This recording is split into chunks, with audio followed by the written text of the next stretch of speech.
The ballroom of the Carrington Hotel had been built for people who liked to believe money could make history feel elegant. Crystal chandeliers hung from a painted ceiling. White tablecloths covered long rows of bidder tables. At the front of the room, a projection screen displayed the auction lot in clean gold lettering, the Carrington Hotel Portfolio, downtown parcel, historic building, attached parking structure, development rights. Included. By 7 o'clock, the room was full. Developers, investors, brokers, lawyers, city officials, and a few reporters filled the chairs. They spoke in low voices, shook hands carefully, and pretended not to study one another's faces. Everyone knew the Carrington sale mattered. The hotel had been closed for 3 years, sitting on the edge of the city's old theater district like a grand old woman no one had visited.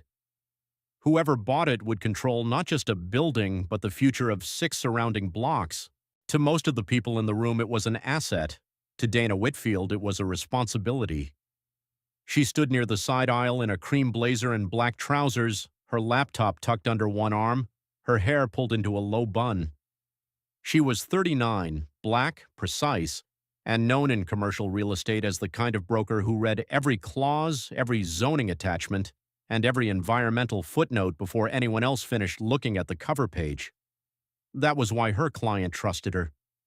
Her client was absent from the room by choice, not because he lacked money, but because he disliked spectacle. His name was Nathaniel Brooks, a quiet black hospitality executive who had spent 15 years buying distressed hotels and turning them into profitable community-centered properties. He did not strip buildings, flip them, and leave. He restored. He hired locally. He kept affordable event space in neighborhoods where luxury developers usually priced everyone out. Nathaniel wanted the Carrington. Dana had spent 4 months helping him prepare. They had inspected the building, studied the debt structure, mapped renovation costs, reviewed tax credits, met quietly with preservation experts, and prepared a signed offer that was strong, clean, and fully funded. But almost no one in the room knew that. What they knew was that Dana Whitfield had shown up representing a buyer no one expected to win, and one man in particular had already decided she did not belong at the serious table. Victor Langford sat in the front row with 2 attorneys and a junior analyst beside him. He was a white investor in his late 50s, silver-haired, polished, and famous for smiling while crushing smaller bidders.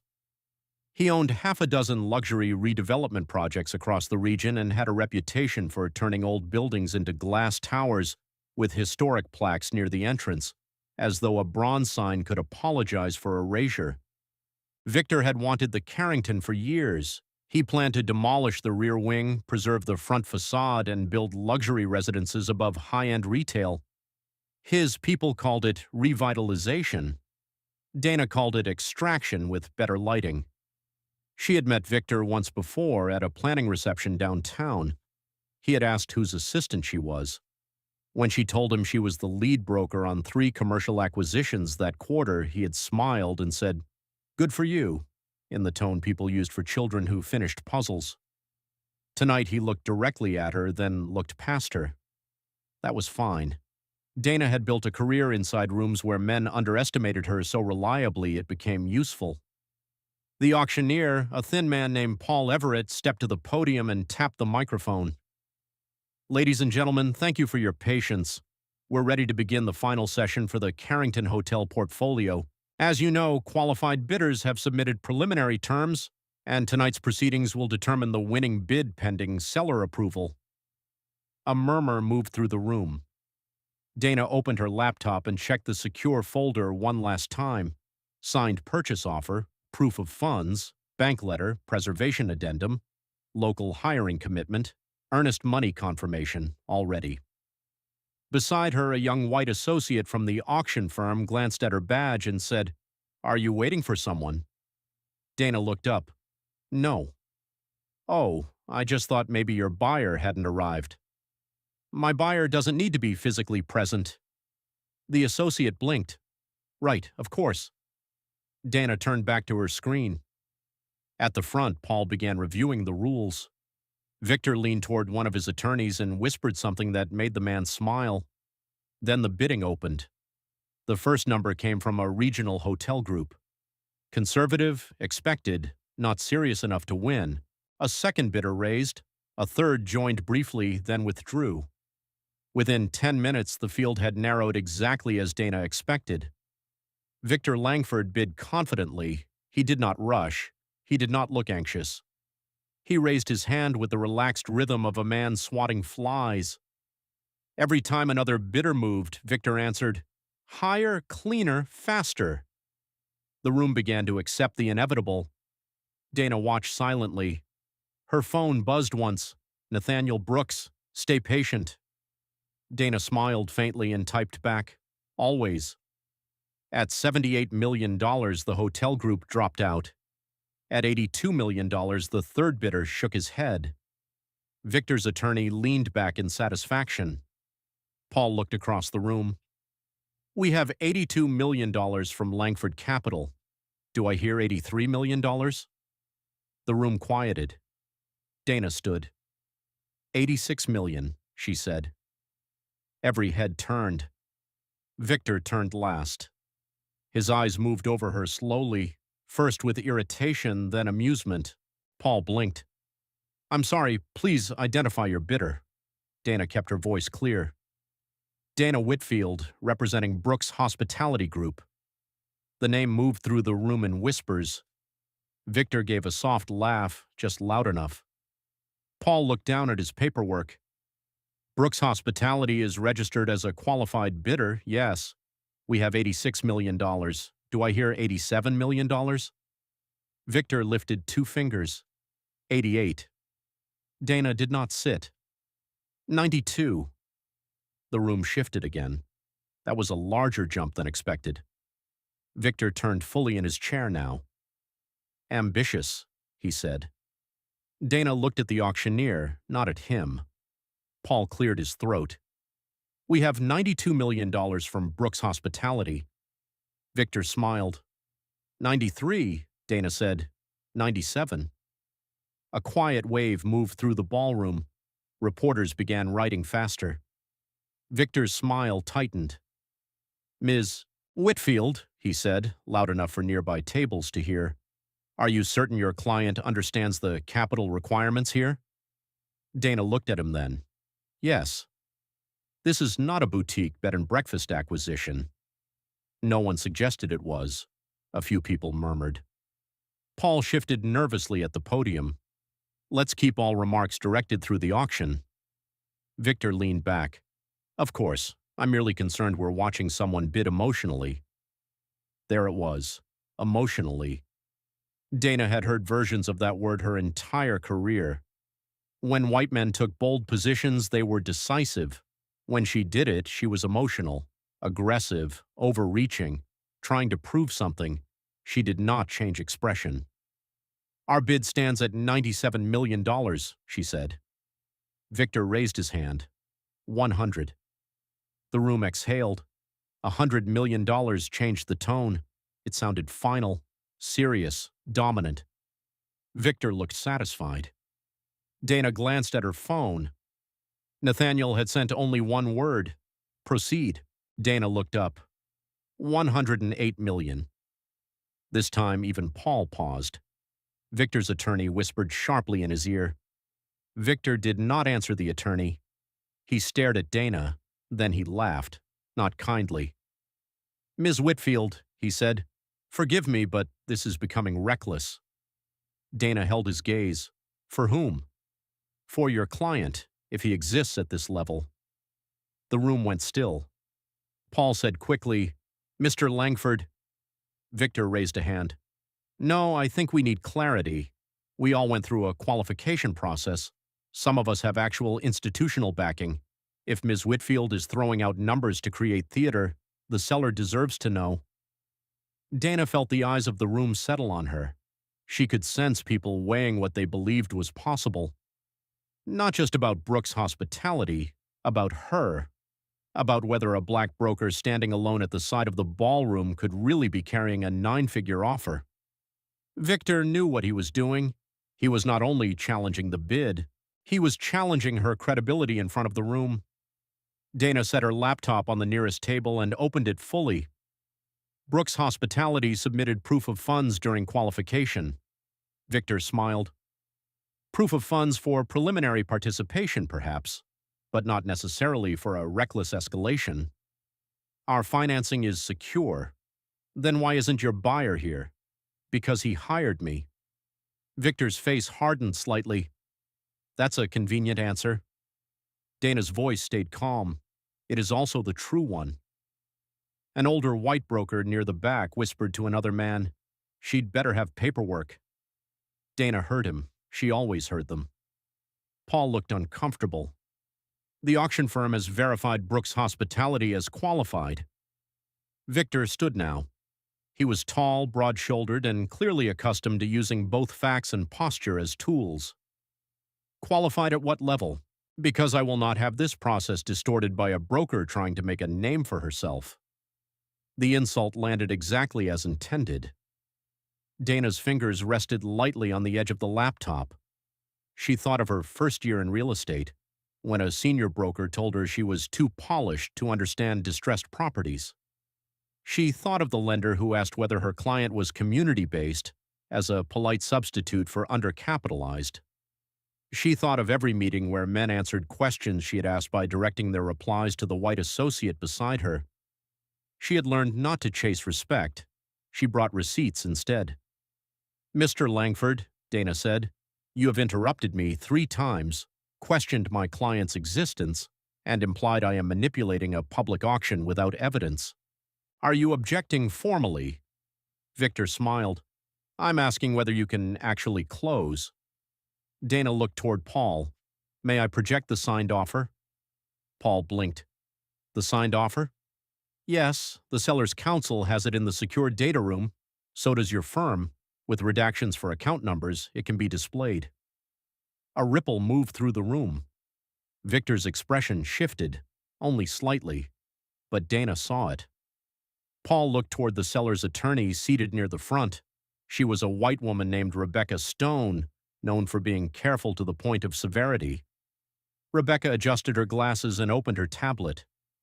"Brooks Hospitality did submit a signed enhanced offer at 6:42 p.m., she said. Victor turned. "Enhanced offer?" Rebecca continued. "It includes purchase price, proof of funds, lender commitment, non-refundable earnest money terms, preservation covenant, and accelerated closing language." The room changed. Dana did not smile. Victor's jaw tightened. "Why was that not disclosed?" Rebecca looked at him coolly. "Because the auction rules allow sealed enhanced terms from qualified bidders. Your team received the same opportunity." His attorney leaned toward him urgently. Victor ignored him.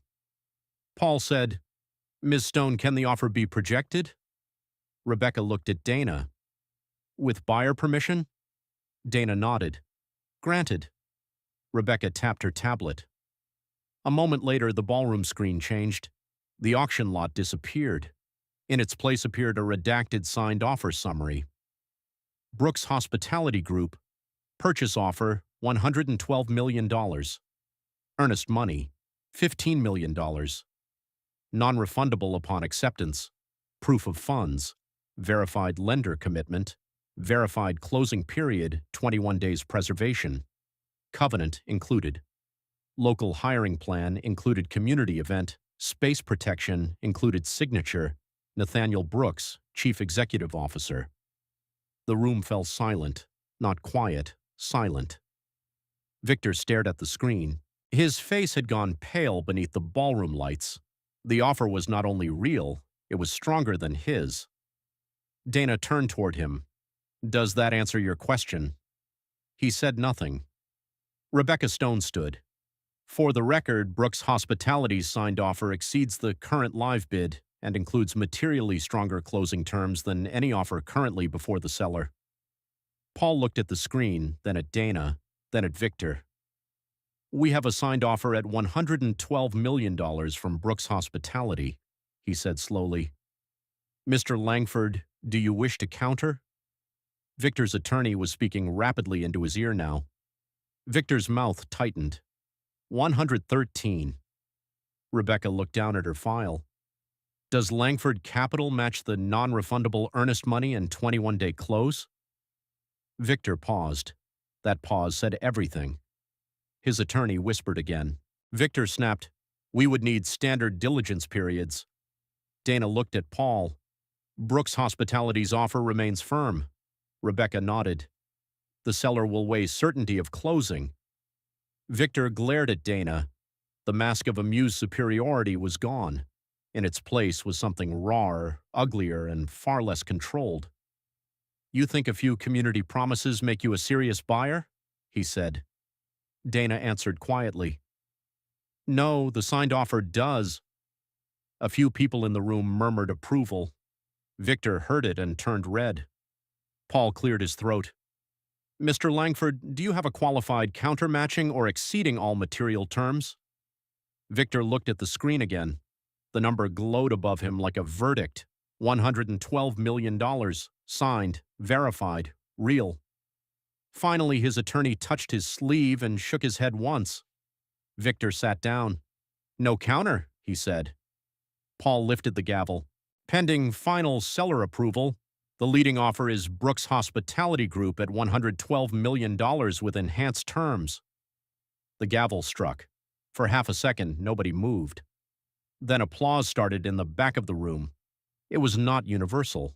Some people were too shocked, some too annoyed, some simply unsure whether they were allowed to clap when the expected winner had lost. But the applause grew anyway, carried first by local residents who had come to observe, then by a few brokers who respected a clean play when they saw one, then by city officials who suddenly understood the political value of supporting preservation. Dana closed her laptop. Victor remained seated, staring straight ahead. As she stepped into the aisle, he said, low and bitter, "You embarrassed me." Dana stopped. She turned back slowly. "No," she said, "you did that yourself." His eyes narrowed. She continued, "You could have asked a legitimate question through the auctioneer. Instead, you questioned my competence, my client, and my right to stand here. You assumed the offer wasn't real because I was the one carrying it." Victor's mouth opened, but no words came. Dana lowered her voice, though the people nearest them could still hear. "Next time you see a black broker with a laptop, consider that she may not be the assistant, the mistake, or the performance. She may be the person who already beat you." Then she walked away. Outside the ballroom, the hallway was cooler and quieter. Dana stepped near a window overlooking the hotel lobby below. The Carrington's grand staircase curved beneath her, dusty but beautiful, its brass railings dull from years without polish. Her phone rang. Nathaniel Brooks. She answered. "You saw?" "I saw," he said. His voice was calm, but she could hear the smile beneath it. "You enjoyed the projection, didn't you?" she asked. "A little." "Only a little." "All right," he said. "A lot." Dana laughed softly for the first time that night. Then Nathaniel grew serious. "You handled him well." "I handled the deal." "You handled both." Dana looked down at the lobby, imagining it restored. Not gutted, not turned into a private luxury shell. Restored. Music in the ballroom again. Local staff at the front desk. Weddings, graduations, union conferences, small business events. Families walking through doors that had been closed too long. "He wanted me to lose my composure," Dana said. "I know." "He wanted the room to see me as reckless." They saw him instead. Dana let that sit. For most of her career, she had been told to be twice as prepared. People said it like encouragement, as though preparation erased prejudice. It did not. But preparation gave prejudice less room to hide. Tonight, the signed offer had done what her words alone could not. It had forced the room to confront the difference between confidence and entitlement. Victor had confidence until proof arrived. Dana had proof before she ever stood up. Behind her, Rebecca Stone approached with 2 glasses of water. "Ms. Whitfield," she said, handing one over. "That was one of the cleaner strategic reveals I've seen in an auction." Dana accepted the glass. "Thank you." Rebecca glanced toward the ballroom doors. For what it's worth, Langford's team knew Brooks was qualified. They just didn't think you were dangerous. Dana smiled faintly. That was useful. Rebecca laughed once. I imagine it was. A reporter appeared next, then another. Dana answered only the questions that mattered. Yes, Brooks Hospitality intended to preserve the historic structure. Yes, the community access space was part of the offer. Yes, the closing timeline was real. No, she would not comment on Mr. Langford's remarks beyond saying that the offer spoke for itself. By the next morning, the headline was everywhere in the city's business press. Brooks Hospitality leads Carrington sale with $112 million. Verified offer, a smaller local paper chose a sharper one. Black broker silences doubts with signed hotel bid. Dana disliked that headline at first. She had not silenced doubts. The signed offer had exposed assumptions, but the article included a photograph taken just after the offer appeared on the screen. Dana stood calmly beside her laptop, face composed, while Victor Langford stared upward at the projected document with visible shock. Her mother sent the photo with a message. Baby, that man looks like he swallowed his own wallet. Dana nearly spilled her coffee laughing. 3 weeks later, the sale closed. 21 days, exactly as promised. At the press conference on the Carrington steps, Nathaniel Brooks stood beside Dana, city officials, preservation leaders, and several neighborhood representatives. He was a tall black man in a dark suit with a quiet presence that made microphones seem unnecessary. This hotel will not become a monument to displacement, Nathaniel told the crowd. It will become a working building again, a place with jobs, public use, preserved history, and a future connected to the people who kept this district alive when investors ignored it. Reporters scribbled, cameras flashed. Then Nathaniel turned slightly. And I want to make something clear. This acquisition happened because Dana Whitfield understood not only the numbers but the stakes. She saw every weak point, every hidden value, and every assumption our competitors made, especially the assumptions. A few people laughed. Dana looked down, but she was smiling. Nathaniel continued, Some rooms underestimate people before they hear them. Dana came prepared for that too. The applause was warm and loud. At the edge of the crowd, Dana noticed a group of young black students from the city's real estate development program. They had been invited by the mayor's office.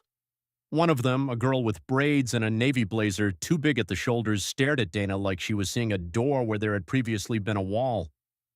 After the press conference, the girl approached. Ms. Whitfield? Dana turned. Yes? My name is Tiana. I'm studying real estate finance.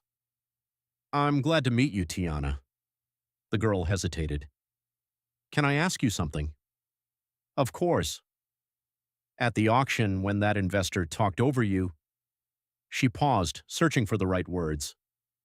How did you stay so calm? Dana looked at her for a long moment. It was the question people always asked, especially younger people who had not yet learned the cost of being visibly hurt in professional rooms. I wasn't calm because it didn't bother me, Dana said. It bothered me a lot. Tiana nodded slowly. I was calm because I had work to do, Dana continued, and because I knew my preparation was stronger than his opinion. The girl absorbed that.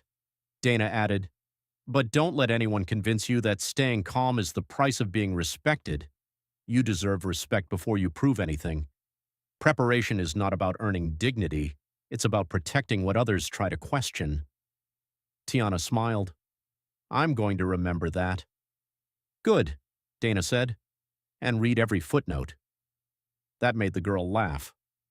Months passed, and the Carrington began to change. Scaffolding went up.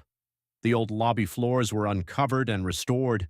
The ballroom ceiling was cleaned inch by inch. Local contractors were hired. The parking structure was redesigned instead of demolished. A ground-floor cafe space was reserved for a neighborhood business at below-market rent.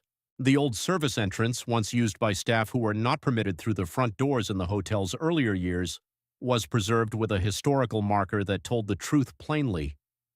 Dana visited the site often, not because she had to. The deal was done. Her commission had cleared. Her role technically was complete. but the Carrington mattered to her now. One afternoon, she stood in the ballroom while workers removed protective plastic from the chandeliers. Sunlight spilled through tall windows, catching dust in the air like gold. Nathaniel came to stand beside her. "You know Langford made another offer," he said. Dana glanced at him. "For what?" "To buy in as a minority partner." She laughed once. "Of course he did." "I declined." Politely. Briefly. Dana smiled. Nathaniel looked around the ballroom. He still doesn't understand what he lost. He lost a building.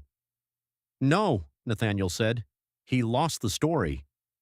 Dana turned toward him. He continued. "He thought the Carrington was valuable because of the land. You understood it was valuable because of what it could become without erasing what it had been." Dana looked up at the chandelier as the light caught it. For a moment she thought about the auction room, Victor's voice cutting across hers, the screen lighting up, the silence afterward. She thought about how many people had waited to see proof before deciding she belonged in the conversation.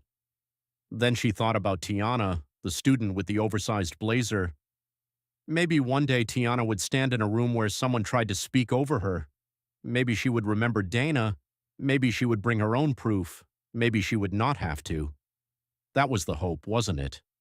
Not that every black professional would become better at surviving disrespect, but that eventually fewer rooms would mistake disrespect for procedure.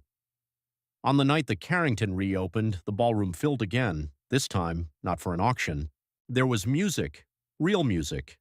A jazz quartet near the stage. Local officials mingled with hotel workers, neighborhood residents, investors, artists, teachers, and families who had watched the building sit dark for years. The chandeliers glowed, the floors shone. The hotel breathed again. Dana arrived late, as usual, after finishing another closing across town. When she entered the lobby, Nathaniel spotted her from the staircase and raised a glass. The crowd turned. Applause began. Dana stopped, startled. She had not expected that. Nathaniel walked down the stairs and met her in the center of the lobby. "This building has many people to thank," he said, loud enough for those nearby to hear. "But it would not be ours without the broker who refused to be talked over." The applause grew. Donna shook her head slightly, embarrassed despite herself. Then she looked around, at the restored lobby, at the workers smiling from behind the front desk, at the neighborhood elders standing under the chandelier, at Tiana, now wearing a better-fitting blazer, waving from near the cafe entrance. And Dana let herself accept the applause, not because she needed the room to validate her, but because sometimes a room that once would have doubted you needed to learn how to honor you out loud. Later that evening, she stepped away from the celebration and stood near the original auction podium, now displayed in a small exhibit about the building's sale and restoration. Beside it, under glass, was a printed copy of the signed Brooks hospitality offer, redacted but unmistakable. The same offer that had lit the screen, the same offer that had changed the room. A small plaque beneath it read, "The Carrington was preserved not only by capital but by preparation, vision, and refusal to let assumption decide the outcome." Dana read it twice. Then her phone buzzed. A message from her mother. "Saw the photos. You look tired. Proud of you. Eat something." Dana laughed softly. She typed back, "Yes, ma'am." Before returning to the party, she looked once more at the offer beneath the glass. Victor Langford had talked over her because he believed volume was power. He had mistaken interruption for authority. He had mistaken doubt for intelligence. But Dana had walked into that ballroom with more than confidence. She had walked in with strategy, signatures, numbers, and a client who trusted her to carry the deal without needing to stand beside her. The room had expected her to defend her place. Instead, she proved the transaction. And when the signed offer appeared on the screen, it did more than win a hotel. It revealed the truth that had been there from the beginning. Dana Whitfield had never been the risk in that room. She had been the closer,